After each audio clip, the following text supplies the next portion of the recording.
The late afternoon sun cast a soft golden light over the busy streets of Atlanta. Marcus Johnson, a model African-American police officer, was patrolling the Central District. He was dedicated to his job, believing that protecting the community was not only a responsibility but also a source of pride. In his neat uniform and with his stern demeanor, Marcus was well-liked and respected by the people in the area. At that moment, a sleek black car sped through an intersection. Ignoring the clearly lit red traffic light, the car accelerated dangerously, putting pedestrians at risk. Marcus immediately activated the sirens on his patrol car and pursued the offending vehicle. When the car pulled over to the side of the road, Marcus stepped out and approached the window. The car was a high-end model, owned by a class of people Marcus rarely encountered. The man behind the wheel lowered the window, revealing the face of Daniel Carter, a wealthy businessman known for his high-profile deals in the financial world. "What's going on?" Daniel asked, his tone arrogant and annoyed. "Sir, you just ran a red light, putting pedestrians in danger. I need to see your vehicle documents," Marcus said, keeping his voice calm and professional. Daniel scoffed, eyeing Marcus up and down with contempt.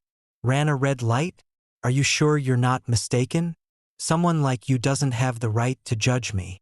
Marcus furrowed his brow but maintained a calm tone. "It's my responsibility, sir. Please cooperate."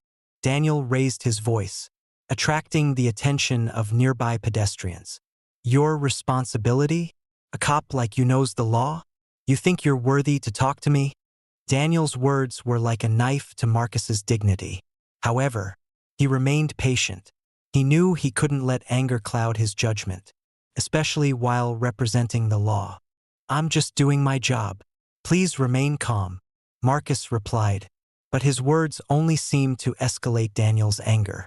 "Doing your job? You're just a nobody doing menial work.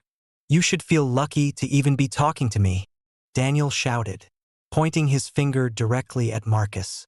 By now, a crowd had gathered around, pulling out their phones to record the confrontation. Daniel continued to spew racist insults. Not stopping his tirade, Marcus silently took a deep breath, trying to maintain his composure in the face of this offensive behavior. Finally, Marcus wrote the ticket and handed it to Daniel. "Here's your citation. Drive safely next time," he said, his voice calm yet firm. Daniel snatched the ticket from his hands, crumpled it, and threw it on the ground. He got in his car, revved the engine, and sped off, leaving a stunned crowd in his wake. The next morning, Marcus arrived at the police station with a heavy heart. Daniel's words had not only insulted him personally, but they also saddened him because they reflected a system of injustice that had existed for far too long. However, he did not anticipate that what had happened the day before would spread across social media. A video showing Daniel loudly insulting Marcus had gone viral, garnering millions of views overnight. Hashtags like #JusticeForMarcus and #StopRacism flooded social media platforms. The media quickly jumped into action, covering the incident and questioning Daniel's moral character. Meanwhile, Daniel remained confident. He sat in his large office, reading the news with a mocking smile. "These people have too much time on their hands," Daniel muttered, shaking his head. His employees, seated not far from him, dared not say a word. They knew their boss's impulsive and arrogant nature. However, the silence only made the situation worse. Some employees began whispering to each other about Daniel's behavior, expressing concern that the incident could negatively impact the company's image. Daniel Carter was born into a conservative family in the rural South of the United States. His parents, wealthy and well-known within the community, taught him that skin color determines a person's worth. From a young age, Daniel grew up with privilege and the belief that he was superior to others. As a young man, Daniel witnessed his father refusing to hire black workers, even if they had better skills. "Never let people like that into our home," his father would say. This statement was deeply ingrained in Daniel's mind, shaping his worldview and becoming a guiding principle for how he viewed life. However, Daniel's past was not entirely smooth. Once, while still in school, he was challenged by a black student named Samuel. Samuel was a bright student who consistently outperformed Daniel, making him feel threatened. Instead of competing fairly, Daniel used his family's influence to have Samuel expelled from school. That event marked Daniel's first victory in reinforcing his misguided belief in his own superiority. Marcus, in contrast, had a completely different past. He was born into a working-class family, where his parents always taught him that a person's true worth lies in how they treat others. Marcus grew up in the injustice of society but never let that discourage him. As a young boy, Marcus was once denied entry to a sports club simply because of his skin color. Instead of getting angry, he made it his mission to prove that he deserved a chance. He practiced relentlessly, eventually earning a sports scholarship to attend college. These experiences shaped Marcus into someone who always believed in fairness and equality. Becoming a police officer was the way he chose to protect the vulnerable. Even though this job wasn't easy and often placed him in situations where he had to face prejudice. These memories resurfaced in Marcus's mind as he sat alone in his small kitchen. The incident with Daniel had rekindled old wounds. But he knew he couldn't give up. The truth will always prevail, he told himself, his eyes filled with determination. 3 days after the incident, Daniel Carter's name had become a hot topic across all social media platforms and news broadcasts. The video capturing his humiliation of Marcus not only spread across the United States but also crossed borders, attracting international attention. Social activists, civil rights organizations, and even many celebrities expressed their outrage. Marcus, though accustomed to challenges in his job, was overwhelmed by the attention this incident brought. He didn't want to be the center of a social controversy. Deep down, Marcus just wanted to live a peaceful life, fulfilling his duties to the community. However, he understood that this was an opportunity to shed light on the injustice that millions of people of color still face. You can't stay silent, Marcus. His devoted wife Sarah advised him. This isn't just about you. It's about everyone who's suffered the same injustice. Marcus nodded. He knew Sarah was right, but he still felt pressure from all sides. He wasn't only facing the expectations of the community, but also the potential risks of retaliation or defamation from Daniel. On the other side, Daniel also felt the heat from public opinion. His phone rang incessantly, with calls from partners, clients, and even PR advisors. Everyone urged him to apologize to defuse the situation, but Daniel stubbornly refused. "Why should I apologize? I'm just speaking the truth," he declared defiantly in an emergency meeting with his PR team. "I won't let these worthless people teach me how to live." Instead of heeding advice, Daniel hired a team of lawyers to prepare for any legal risks. He even launched a media campaign to discredit Marcus, trying to paint him as someone who was exploiting society's sympathy. Daniel began to feel the tangible consequences of his actions. Business partners gradually pulled away, unwilling to be associated with the scandal. Several major clients declared they were cutting ties with Daniel's company to protect their own reputations. One morning, Daniel arrived at the office to find that a group of employees had submitted their resignation letters. A letter from a longtime staff member left Daniel speechless. "Mr. Carter, I have worked under your leadership for 10 years, but I can no longer continue. Your behavior is not only an insult to Marcus Johnson but also to the very values I believe in. I cannot work for someone who has no respect for humanity." Daniel crumpled the letter, but deep inside, he felt the weight of loneliness and emptiness closing in. Meetings were increasingly empty. Phone calls dwindled, and even his closest friends began avoiding him. Meanwhile, outside the luxurious estate where Daniel lived, a group of protesters had gathered. They held signs reading "Racism has no place here," and shouted chants of opposition. Daniel looked out from the window, feeling a mix of frustration and worry. He began to realize that power and money were no longer enough to protect him from the tide of public outrage. While Daniel was sinking into isolation, Marcus received unprecedented support from the community. Major civil rights organizations reached out to him, offering assistance to sue Daniel for defamation and racial discrimination. Initially, Marcus declined, but after careful consideration, he realized that this was not just about his personal case, but an opportunity to fight for a greater cause. One of Marcus's supporters was Gloria Adams, a renowned lawyer specializing in civil rights lawsuits. Gloria was a strong, decisive, and passionate woman. She encouraged Marcus not only to seek justice for himself but also to send a powerful message to society. Marcus, you have the chance to do what millions of people are too afraid to do. Don't let this case be just another viral video. Let it be the spark for change. Gloria said, her eyes glowing with belief. Marcus agreed, and the lawsuit was officially initiated. News of the case spread quickly, igniting public outrage.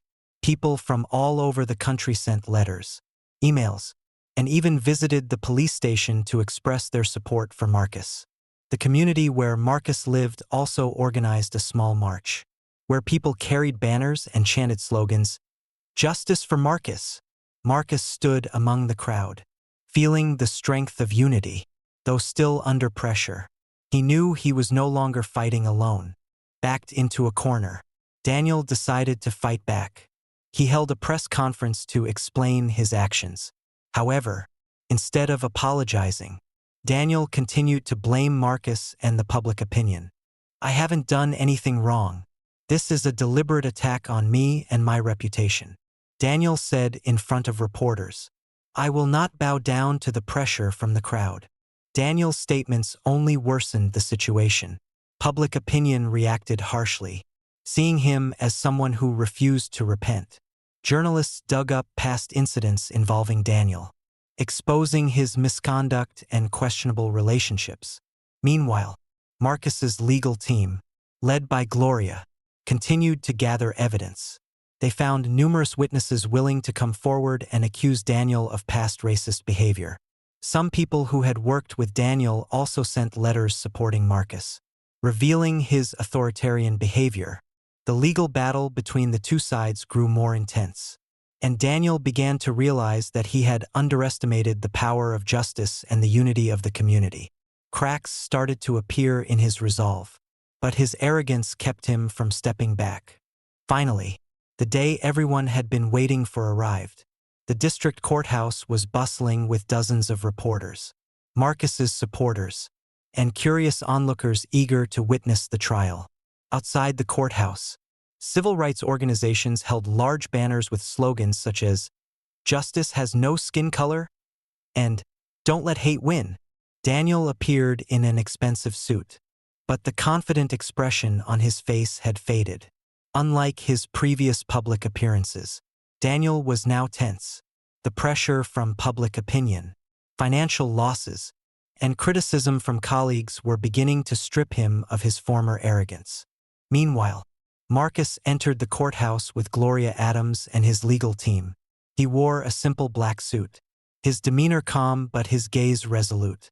Marcus knew this trial was not only about restoring his own honor but also an opportunity to speak for the millions of people who had suffered injustice like he had. The trial began with Marcus's testimony. He recounted in detail what had happened that day, from pulling Daniel over to the insulting remarks he had endured. Marcus's voice was deep but full of emotion, silencing the courtroom as everyone listened intently. Some people in the room were even moved to tears as he described the humiliation of being judged by the color of his skin, something he had faced his entire life. Next, Marcus's legal team presented the video footage of the entire incident. The large screen in the courtroom displayed the scene of Daniel shouting racial slurs, his face twisted with anger and contempt. When the video ended, a heavy silence filled the room. Daniel's words not only hurt Marcus but also made the entire black community feel insulted. Daniel's defense team attempted to argue that his actions were merely a spur-of-the-moment reaction and did not reflect his true nature. However, the witnesses called to the stand quickly refuted this argument. One former employee of Daniel stood up and said, "I've endured similar comments from him for years. This is not the first time. The first day of the trial ended with Marcus's side leading. But he knew this battle was far from over. In the weeks following the first trial, public criticism of Daniel intensified.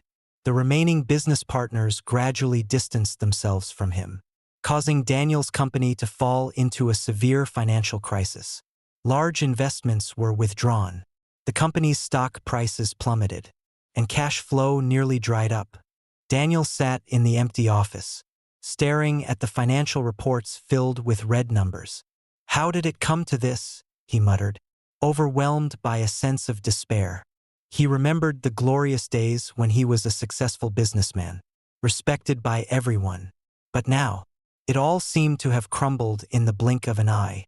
Soon after, Daniel was forced to declare bankruptcy. His lavish mansion was seized by the bank, and the luxury cars that once symbolized his pride were no longer his. Daniel moved into a small rented apartment on the outskirts of the city. The arrogance that once defined Daniel was now gradually replaced by bitterness and regret. But deep down, he still hadn't fully acknowledged his mistakes. One morning, as Daniel was walking past the park near his new apartment, he unexpectedly ran into Samuel, the former classmate he had hurt in the past. Samuel was now a successful, mature man, but he didn't carry the arrogance Daniel had once expected. Instead, Samuel greeted Daniel with a warm smile. "Daniel Carter? I never expected to see you here," Samuel said, his face friendly. Daniel, initially taken aback, nodded in return. The two sat down on a bench in the park and began talking. Samuel shared his life story, the struggles he had overcome after being expelled because of the injustice Daniel had caused. However, Samuel didn't show any anger or resentment. He simply said, "I've learned that forgiveness is the only way to heal wounds." Samuel's words cut through the shell of arrogance that had surrounded Daniel. He began to reflect on the harm he had caused others, not just Marcus, but many others in the past. Daniel realized that he had spent his entire life trapped in a cycle of prejudice and pride, ultimately losing everything. After a long period of reflection, Daniel decided to do something he never thought he would: seek out Marcus to apologize. Daniel knew this wouldn't fix everything, but it was the first step he needed to take to make amends. Daniel went to the police station where Marcus worked. When Marcus saw Daniel, he was momentarily stunned. He never expected the man who had once insulted him so loudly to now stand before him with a humble expression.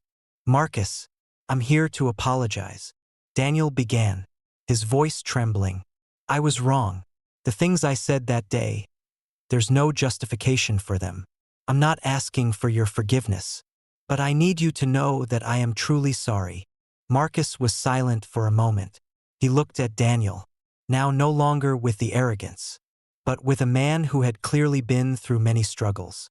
Finally, Marcus spoke.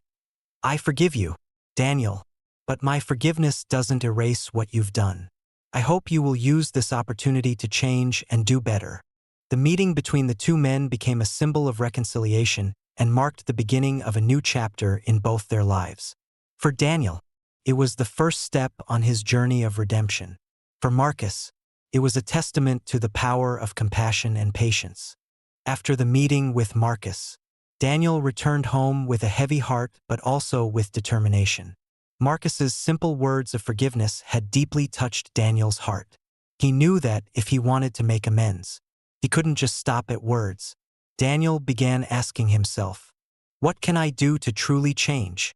Daniel decided to join a nonprofit organization called Unity and Hope, which focuses on education and raising awareness about equality and combating racism. The first event he attended was a public discussion where people shared their stories. Daniel felt like an outsider among those who had been victims of racism and injustice. During the discussion, a woman stood up and shared the heartbreaking story of how her son, a young black boy, was treated violently by the police simply for playing basketball in the street. She cried as she explained that her son now lives in constant fear, avoiding crowded places. Hearing her story, Daniel felt a wave of shame overwhelm him. He remembered how he had once disregarded such pain. Now, he understood that his actions and words hadn't just hurt one person. They had contributed to harming an entire community. Daniel began to engage more actively. He became a volunteer, helping to organize workshops on respect and equality within the community. Gradually, he felt himself changing. Daniel realized that helping others wasn't just a duty. It was a way to heal his own soul. Despite Daniel's efforts to change, not everyone was ready to forgive him. The community still viewed him with suspicion, especially those who knew about the incident with Marcus. However, Daniel did not get discouraged. He knew that forgiveness takes time, and he was determined to prove himself through actions. One day, the Unity and Hope organization hosted a large fundraising event to help families affected by social injustice. Daniel offered to contribute not only financially but also by volunteering his time. He, along with other volunteers, set up the stage, prepared food, and greeted guests. During the event, Daniel stood up to share his story. He admitted his past mistakes, unhesitatingly speaking about the arrogance and prejudice that had ruined his life. "I used to be someone who judged others based on their skin color. But now I understand that our differences aren't a reason to hate, but an opportunity to learn," he said. Daniel's story moved many people. Some still remained cautious, but many others began to see him with more empathy. Especially, an older man approached Daniel after the event and said, "It's not easy to admit one's mistakes. I respect your effort." Daniel felt as though he had taken another step closer to earning the community's forgiveness. But he knew that the journey ahead was still long. After several months of volunteering and trying to change, Daniel felt there was one more thing he needed to do: meet Marcus's family. He understood that Marcus had forgiven him, but in order to truly make amends, he needed to express his remorse to Marcus's loved ones, those who had surely been heartbroken witnessing Marcus being insulted. Daniel contacted Marcus and asked for permission to visit his family. Marcus, initially surprised, eventually agreed. One afternoon, Daniel drove to a cozy little house in the suburbs. When he arrived, he was greeted by Sarah, Marcus's wife, and their 2 young children. Sarah, with a slight smile but cautious eyes, invited Daniel to sit down. She couldn't hide her doubt, but she also wanted to give him a chance to speak. Daniel began by offering a sincere apology. He shared his journey of change, from losing everything to realizing the deep mistakes in his thinking and actions. He said, "I hurt not just Marcus, but his entire family. I don't expect you to forgive me immediately, but I want you to know that I truly regret my actions." Sarah sat in silence for a moment, then said, "Forgiveness isn't easy, Daniel, but what you're doing shows that you're trying to become a better person. I hope you continue on this path, not just for us, but for yourself." Marcus's 2 children, though they didn't fully understand the situation, smiled when they saw their parents and Daniel talking peacefully. It was a small but meaningful moment, a glimmer of hope for reconciliation. Daniel and Marcus's story, along with Daniel's journey of change, began to spread throughout the community. Many saw it not just as the story of 2 individuals, but as a powerful lesson in forgiveness, reconciliation, and the need to confront prejudice. Social organizations held workshops inspired by their story, inviting Marcus and Daniel to share their experiences. Marcus, with his calm and humble demeanor, spoke about the importance of confronting injustice with patience and integrity. Daniel, now transformed, spoke about the consequences of prejudice not only on others but also on oneself. These sharing sessions became a place where people from all walks of life could connect. Marcus and Daniel not only shared their story but also encouraged others to engage in dialogue, listen, and learn to view differences as something positive. With the change in people's hearts, the community gradually became more united. Those who had once carried anger over injustice now felt inspired to act in a positive way. And Daniel, once shunned, had now become a living testament to the power of change and redemption. Their story didn't just stay within the small community but became a symbol for a larger movement, one that called for an end to racism and the creation of a more just society. After the tumultuous events, Marcus felt that his life had turned a new page. He was no longer just a patrol officer, but now a symbol of resilience in the face of injustice and a powerful voice for change. However, this responsibility did not make Marcus complacent. He understood that the fight for justice required more than just a lawsuit or a story being told. Marcus began to participate more in workshops and community events. A major civil rights organization invited him to join the Light of Justice campaign, aimed at improving relations between the police and disadvantaged communities. Marcus immediately agreed. He knew that real change had to start from the roots, by dismantling prejudice within the system and building trust between the police and the community. In a meeting with the organization, Marcus presented his plan to organize direct dialogue sessions between the police and citizens in high-conflict areas. He believed that, in order to break down prejudice, the first step was to create opportunities for people to understand each other better.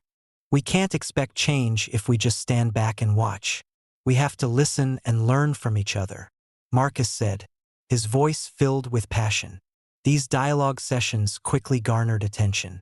Initially, both sides were cautious. The community was distrustful, while the police were wary of being criticized. But with Marcus's skilled leadership, things slowly began to change. Stories were shared, handshakes exchanged, and smiles started to appear. Marcus felt proud but not complacent. He knew there was still much work to be done, but he believed that this was the first step toward building a more just society. After months of volunteering and trying to make amends, Daniel began to feel that he was gradually finding the meaning of life again. However, deep down, he knew that there was still a long journey ahead to truly face himself. His past, the wounds, the prejudices ingrained from his family, and the wrong actions still remained an unresolved scar. One day, Daniel decided to return to the small town where he had grown up. He wanted to face the old house that had shaped who he had become. When he arrived, memories flooded back. He recalled the lessons his parents had taught him, lessons filled with prejudice that had been ingrained in his mind since childhood. But now, Daniel no longer felt proud of those teachings. He felt heartbroken. Daniel visited the gravesite of his parents. He stood silently before the tombstone, his eyes heavy with emotion. "I was wrong," he whispered, as if speaking to his parents. "I let what you taught me influence me too much, but I am trying to make it right, not just for myself, but for those I have hurt." This journey was not only about making amends with others but also about forgiving himself. Daniel left the town with a lighter heart. He knew that, to truly change, he had to start from his own heart. The transformation of Marcus and Daniel sparked a positive wave that spread throughout the community. Their story not only served as an inspiration but also became a catalyst for larger social movements. Civil rights organizations, activists, and even ordinary people began to take action. They didn't just talk about injustice. They started finding ways to address it. Marcus, as a representative of the Light of Justice campaign, was invited to attend a national conference on equality and judicial reform. He stood before a packed hall and shared his story, from a poor black boy to a police officer confronting prejudice. "I am not a hero," Marcus said. "I am just a man who believes that justice is worth fighting for, no matter how difficult." Meanwhile, Daniel continued his work at the Unity and Hope organization. He was no longer just a volunteer but had become a speaker, sharing his story to warn about the consequences of arrogance and prejudice. Some of the people who had once criticized him began to change their perspective, realizing that if Daniel could change, anyone could. The community, once divided by injustice and prejudice, was now gradually becoming more united. People who had once mistrusted each other were now beginning to cooperate in order to create a better environment for future generations. A year after the lawsuit, the lives of Marcus and Daniel had completely changed. Marcus continued his work in law enforcement, but he was no longer just an enforcer of the law. He had become a mentor, an inspiration to both his colleagues and the community. Daniel, after a year of tireless work to atone for his past, finally felt his soul healed. He was no longer a wealthy businessman, but he had found the true meaning of life. Daniel used all of his remaining money to fund scholarships for students from underprivileged communities, hoping that they would have the opportunities he had once denied others. One evening, Marcus and Daniel reunited at a charity gala hosted by the Unity and Hope organization. When their eyes met, both smiled. Daniel walked up and shook Marcus' hand. "Thank you," Daniel said, his voice full of sincerity. "Thank you for forgiving me and giving me the opportunity to change." Marcus smiled in return.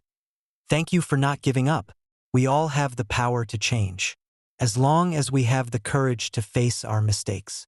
That evening, both men, once on opposing sides, now stood together on the same front, the front of reconciliation, compassion, and hope. Their story came to a close, but the fight for justice continued, inspiring millions of others across the world.